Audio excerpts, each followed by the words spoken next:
Béni sois-tu, Dieu notre Père, béni sois-tu, Fils bien-aimé, dans l'unité du Saint-Esprit.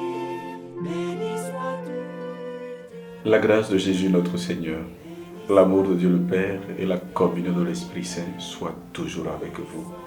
Et nous répondons, et avec votre esprit. Cette salutation qui nous est si souvent adressée au début des célébrations eucharistiques dit le condensé de l'expression du mystère de la Très Sainte Trinité.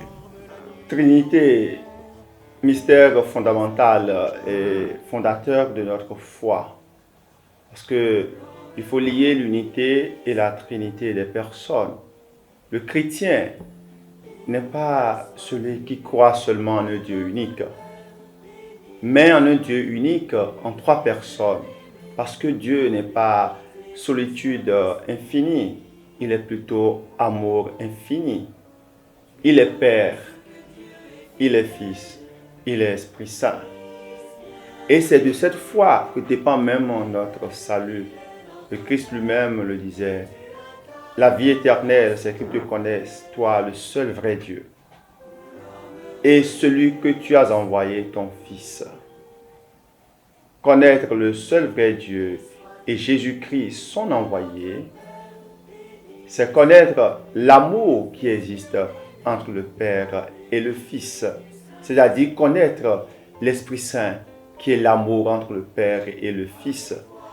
Et le Christ précise bien l'unité numérique. Qui me voit voir le Père. Le Père et moi, nous sommes un. Faut-il par exemple interpréter le trisagion d'Isaïe 6, 3, où on entend Saint, Saint, Saint le Seigneur? Faut-il partir de là pour interpréter ce texte-là comme une expression de la Très Sainte Trinité? Ou encore les diverses manifestations du Seigneur? Nous avons par exemple l'expression l'ange du Seigneur en Genèse 16, 7 jusqu'à 11, en Juge 6, 11 à 16, nous avons ces allusions-là, peut-être au mystère de la Très Sainte Trinité. Mais ce que l'Ancien Testament affirme en lui-même au sujet de Dieu, c'est d'abord son unité. Mieux, c'est son unicité. En Deutéronome 6, 4, nous lisons ceci. Écoute Israël, le Seigneur notre Dieu est le Seigneur un. Il est le Dieu unique. Il n'est pas le Dieu autre, mais il est le Dieu unique. Jésus va nous révéler ce que c'est que la Très Sainte Trinité. C'est vrai, le Nouveau Testament, même s'il ne propose pas de doctrine clairement formulée sur la Très Sainte Trinité, contient des formulations qui la rendent évidente. Déjà au baptême, observez Jésus. Le Père et l'Esprit attestent de l'envoi du Fils. L'Esprit descend sur Jésus comme une colombe et une voix se fait entendre. Bien sûr en reprenant un psaume. Tu es mon Fils bien-aimé, en toi j'ai mis toute mon affection. On voit déjà là, un peu comme au début du livre de la Genèse, on voit aussi au début avec le baptême de Jésus, on voit la Très Sainte Trinité présente et agissante au cœur de l'histoire des hommes. Jésus, quand il s'adresse à Dieu, il l'appelle aussi Père, Abba. Et l'évangile selon Saint Jean nous donne des précisions au niveau de l'union des personnes divines. Jésus dira, moi et le Père, nous sommes un. Nous pourrions lire cela en Jean 10, 30. Jésus promet même un autre paraclet. Cela veut dire que lui-même, il est le premier paraclet. Il promet un autre paraclet. Il nous suffit de lire Jean 16, 13 à 15. Et de ce point de vue, il sous-entendait l'Esprit Saint. C'est surtout dans les épîtres pauliniennes que nous allons avoir une formulation bien thématisée de la doctrine de la Très Sainte Trinité. Le mystère de la Trinité, certes complexe à saisir, est pourtant le plus accessible et le plus simple à notre vie. Nous sommes baptisés au nom du Père et du Fils et du Saint-Esprit. Nous entrons ainsi dans la vie de Dieu qui est communion et amour. Et ce baptême est rappelé également à la fin de notre vie quand nous entrerons pour toujours en Dieu. Combien de fois ne faisons-nous pas le signe de croix par jour, qui est le signe trinitaire, au nom du Père et du Fils et du Saint-Esprit? C'est l'identité de notre foi. C'est le premier signe que l'on fait sur l'enfant à baptiser. Et c'est le dernier signe qui est fait sur nous quand nous quittons cette vie. Et alors, si au début et à la fin, il y a la marque, l'empreinte trinitaire, c'est que toute notre existence doit être dans une dynamique trinitaire. Mais comment? Le Père est distinct du Fils. Le Fils est distinct de l'Esprit Saint. Mais un seul Dieu. Cela veut dire qu'en Dieu, il y a la pluralité. Dieu qui est tout-puissant supporte la pluralité. Il y a la multiplicité en Dieu. Il y a la diversité en Dieu. Il y a la différence en Dieu. Celui qui donc est baptisé au nom du Père et du Fils et du Saint-Esprit est appelé lui aussi à supporter la différence, la diversité, la pluralité, la multiplicité, qui implique toujours inclusion et jamais exclusion.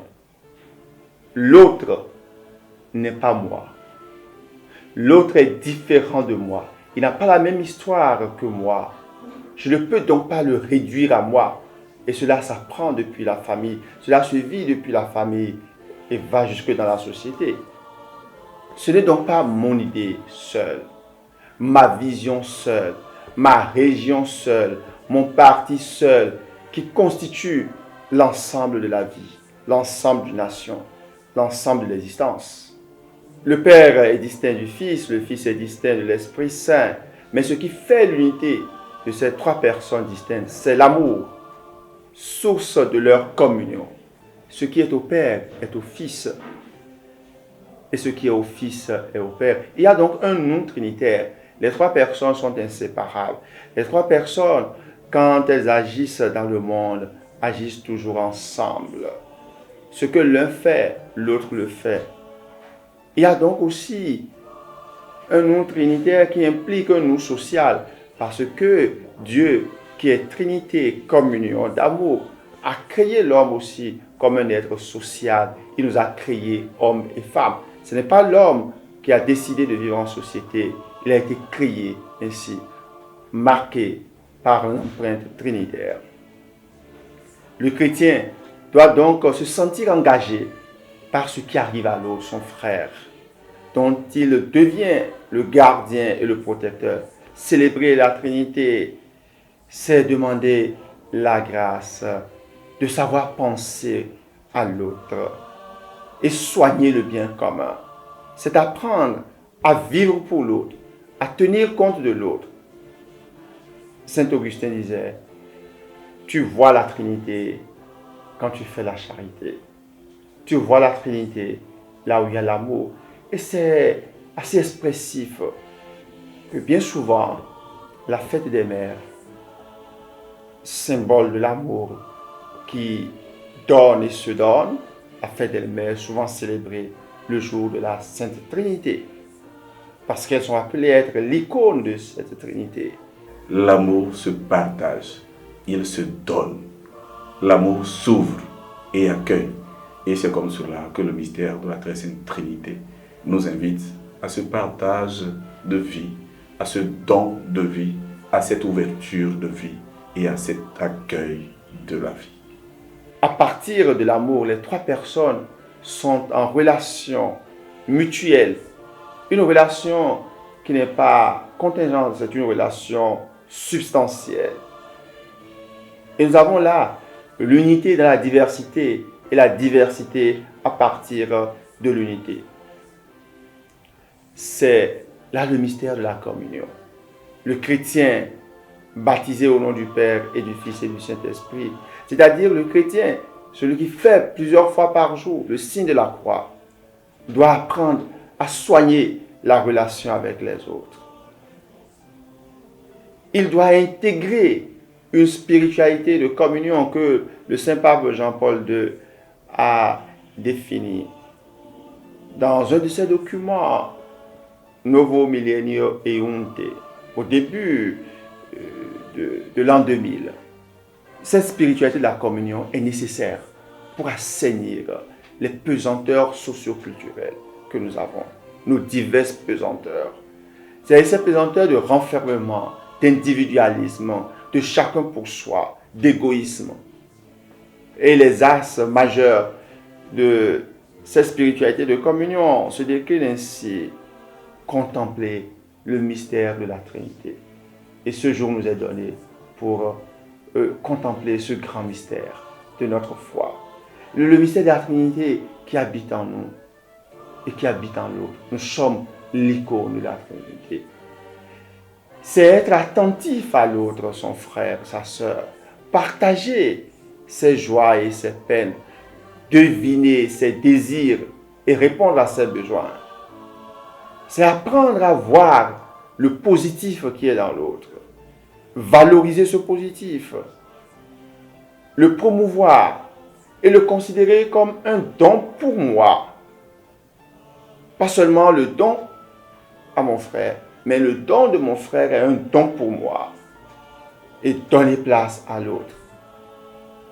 Intégrer cette spiritualité de la communion, c'est déjà vivre la communion trinitaire.